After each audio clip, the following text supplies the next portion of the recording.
This is circuit 5, push button, which works if you push one of these buttons here, not if you push both.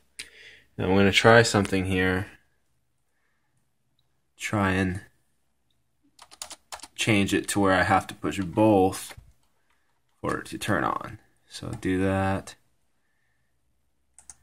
Here, put a little parentheses here, and then comment the rest of this out. Now, let's go ahead and upload it.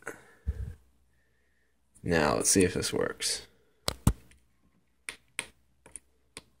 Huh.